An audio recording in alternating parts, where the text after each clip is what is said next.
ইনশাল্লাহ আশা তো করি অ্যাজ এ কোচ অবশ্যই এটা একটা এখন পর্যন্ত আমাদের টিম অ্যাচিভমেন্ট ভালো। সো আরও কয়েক ধাপ বাকি আছে। তো অ্যাজ এ কোচ তো এবং টিম অনুযায়ী আমরা তো আশা করি যে অবশ্যই আমরা ফাইনাল খেলতে চাই। মানে আপনার কাছে কি কোনো ম্যাজিক জাদু আছে কিনা? মানে বরিশালকে তো ভালো টিম ছিল, 2বার চ্যাম্পিয়ন করিয়েছেন। চট্টগ্রাম নিয়ে এত ডিলেমা, এত নাটকীয় ছিল, আপনি হয়তো 11th আওয়ারে দলটা পেলেন, তারপরে এইভাবে ছুটছে, মানে ম্যাজিক কি আসলে? না না, নাটকীয় তো না বা ম্যাজিকও কিছু নাই, প্লেয়াররা ভালো খেলতেছে। সবচেয়ে বড় ক্রেডিট দিব আমি, প্লেয়াররাই সবচেয়ে ভালো ক্রিকেট খেলতেছে এবং শুরুতে বোলিং ইউনিটটা খুব ভালো ছিল। সো ওই জায়গাটা আমরা কাজও লাগানোর চেষ্টা করেছি। স্টিল তারা ভালো ক্রিকেট খেলতেছে।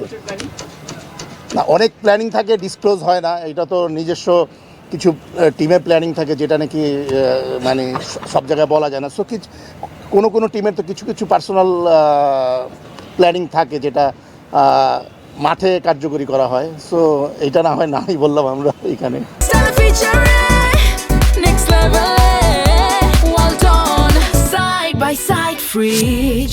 আপনার টিমের টপ অর্ডারটা দারুণ করছে, অন্যদিকে বলারও দারুণ করছে। আসলে আপনার দলের টিম সেটটা মোটামুটি স্ট্রং, মোটামুটি না অনেক ভালো স্ট্রং একটা টিম করছে।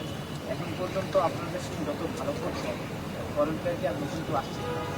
হ্যাঁ, এই প্রশ্নের প্রেক্ষিতে আমি শুরুতেই বলতে চাই যে আমরা একজনকে মিস করব, রসিস্টনকে আমরা মিস করব। খুব ভালো ক্রিকেট খেলে গিয়েছে আমরা এখানে আমাদের টিমের হয়ে। তার জায়গায় আমরা মোহাম্মদ হারিসকে নিয়েছি। আশা করি সে তার জায়গাটা ফুলফিল করতে পারবে। আপনার সিভির পাশে এই যে টানা 3বারের বিপিএল চ্যাম্পিয়ন কোচ, এটা দেখতে পারলে ভালো লাগে না? এই সব কিছুই ভালো লাগে, বিপিএল বা অন্য যে সব টুর্নামেন্টই হয় বাংলাদেশের। মানে জিতলে তো সবাই ভালো লাগে এবং পাশে যদি সেই কোচটা যদি আমি হই, অবশ্যই নিজের কাছে এটা একটা অ্যাচিভমেন্ট। শেখ মেহেদীকে কেমন দেখেন? শেখ মেহেদী তো বলা হয়, অনেকে বলে যে আন্ডাররেটেড। তিনি ন্যাশনাল টিমও খুব বেশি রেগুলার ম্যাচ পান না, কিন্তু যখনই ম্যাচ পান পারফর্ম করেন, দলের জয় অবদান রাখেন, এখানে ক্যাপ্টেন্সি করছেন। সব কিছু মিলে শেখ মেহেদী অ্যাজ এ ক্রিকেটার, লিডারশিপ সব কিছু মিলে তাকে কেমন দেখেন?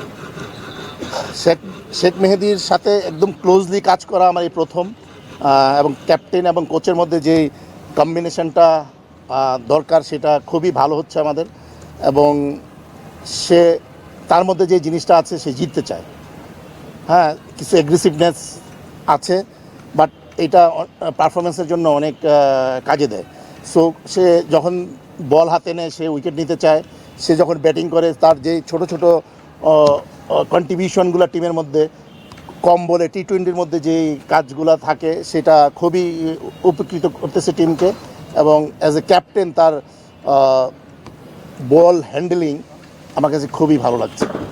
একটা বিষয় বলছিলাম যে বিপিএলে অনেক ক্রিকেটাররাই, বেশি ক্রিকেটাররা পারফরমেন্স করছে আসলে, অনেকে দারুণ পারফরমেন্স করছে। নাইম শেখ করতেছে, হাসান মাহমুদ দারুণ ব্যাটিং করছে। তারা আসলে ন্যাশনাল টিমে সুযোগ পায়নি। এমনিতে ঘরোয়া ক্রিকেটে যারা পারফরমেন্স করে, তারা ঠিক টাইমে মানে সুযোগটা পায় না। এটা কি একটু ক্রিকেটারদের জন্য একটু মানে ক্ষতিকর কিনা? এটা সিলেক্টরদের বিষয়, ব্যাপারটা সিলেক্টরদের। তারপরেও প্রশ্ন করেছেন আপনি, এই এখন সুযোগ পারফর্ম করতেছে, কালকে নিয়ে নিলাম, প্রসেসটা তো এরকম না আসলে। প্রসেসগুলা অনেক আগের থেকেই চলতে থাকে।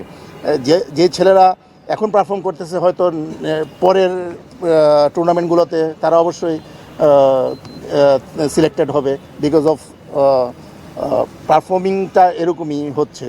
সো যারা হয়তো, যে উদ্দেশ্যে কথাগুলো বলা হচ্ছে যে যারা পারফর্ম করতেছে না তারা কেন, যারা পারফর্ম করছে তারা না কেন, বাট যারা এতদিন পারফর্ম করেছিল তারাই কিন্তু টিমে থাকবে।